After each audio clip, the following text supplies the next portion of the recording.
ini kami mendatangi PMI Kota Tangerang Selatan bermaksud untuk melaksanakan donor darah mandiri. Tiba di PMI, kami melakukan pendaftaran dengan mengisi formulir. Mudah-mudahan tidak ada kendala sehingga kami bisa menyumbangkan darah kami bagi yang memerlukan. Syarat-syarat untuk dapat mendonorkan darah adalah sebagai berikut. 1. Sehat jasmani dan rohani. 2. Usia 17 sampai dengan 65 tahun. 3. Berat badan minimal 45 kg. 4. Tekanan darah, sistol 100 sampai 170, diastol 70 sampai 100. 5. Kadar hemoglobin 12,5 gram persen sampai dengan 17,0 gram persen. 6.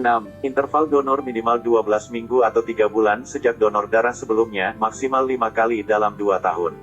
Lalu kami dipersilahkan masuk ruang donor untuk pendataan dan pemeriksaan tekanan darah dan kadar hemoglobin.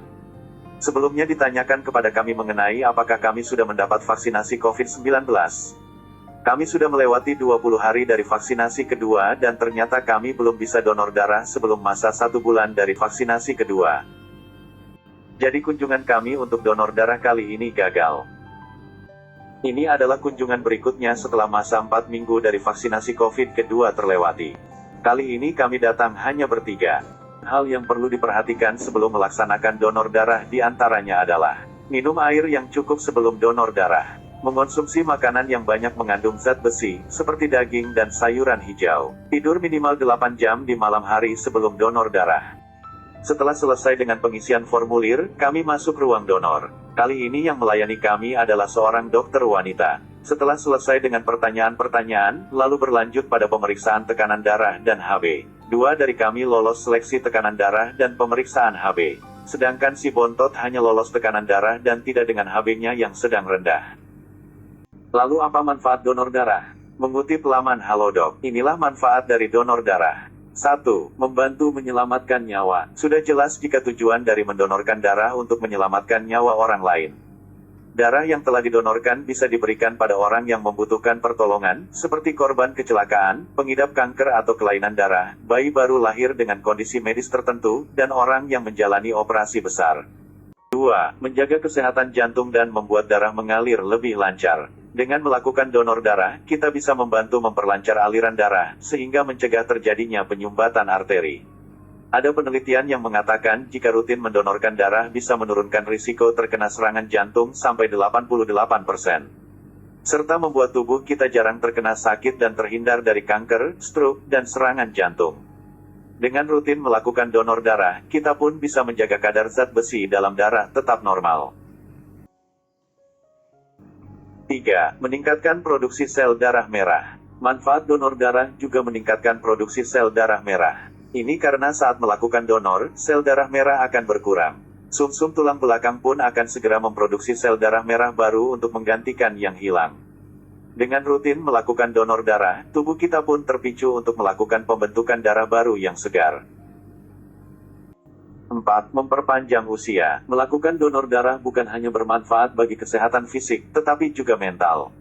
Ada penelitian yang mengatakan berbuat baik bisa membuat kita hidup lebih lama. Umur orang yang suka menolong dan tidak mementingkan diri sendiri akan bertambah 4 tahun. 5. Dapat mengetahui kondisi kesehatan. Biasanya sebelum melakukan donor darah, tekanan darah, suhu tubuh, nadi, dan kadar hemoglobin kita akan diperiksa. Setelah proses donor darah selesai dilakukan, darah kita akan segera dikirim ke laboratorium untuk menjalani 13 tes yang berbeda. Bila di dalam darah ada yang salah, kita akan segera diberitahu. Jadi, dengan kata lain, melakukan donor darah sama seperti mendapat pemeriksaan kesehatan gratis. Kita bisa mengetahui kondisi kesehatan kita, bahkan mendeteksi masalah yang dapat mengindikasi kondisi medis tertentu atau faktor risiko untuk penyakit tertentu. Hal ini karena darah yang kita donorkan juga akan diuji untuk beberapa penyakit, seperti hepatitis B, hepatitis C, HIV, virus West Nile, dan sipilis. Efek samping donor darah. Pada umumnya, donor darah sangat aman dan tidak berbahaya bagi tubuh.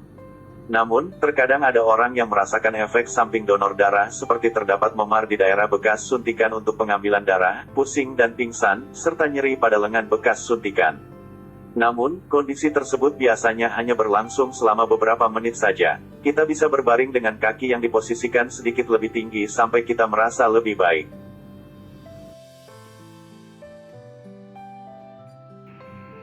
Jika kondisi dari efek samping donor darah masih bersifat ringan, bisa diatasi dengan beristirahat, mengonsumsi air putih yang cukup yakni minimal 2 liter per hari, makan makanan bernutrisi, misalnya ayam, daging, telur, buah, dan sayuran hijau untuk mengembalikan stamina. Bila kita mengalami perdarahan di lokasi bekas suntikan, menekan dan mengangkat lengan selama beberapa menit biasanya dapat menghentikannya.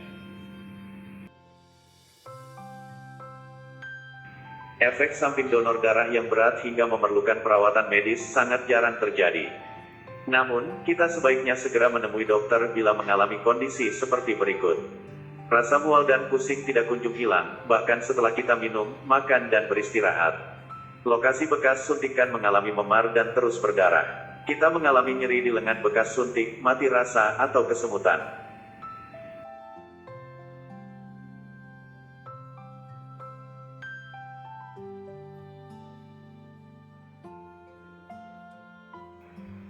Adapun kriteria orang yang tidak bisa mendonorkan darah adalah sebagai berikut. Sedang terserang demam, flu, pilek atau penyakit lainnya. Sedang berobat, punya tekanan darah tinggi lebih dari 180/100 mm raksa.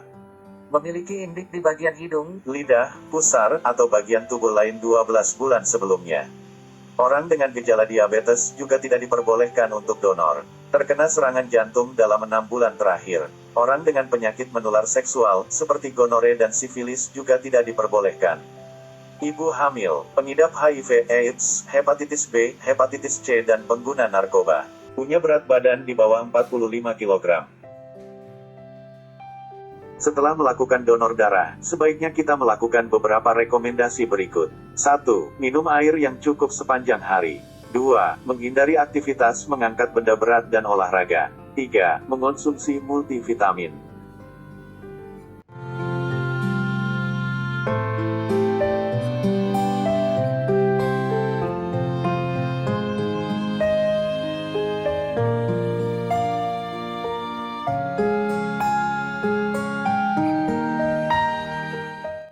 Jadi tahapan-tahapan donor darah di PMI adalah sebagai berikut.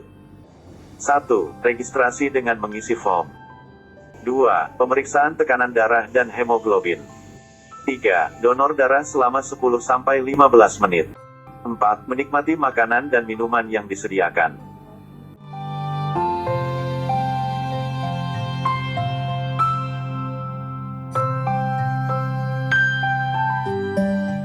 Oke teman-teman, demikian tadi mengenai donor darah. Jangan lupa untuk like, share dan subscribe. Terima kasih telah menyimak. Salam sukses untuk kita semua.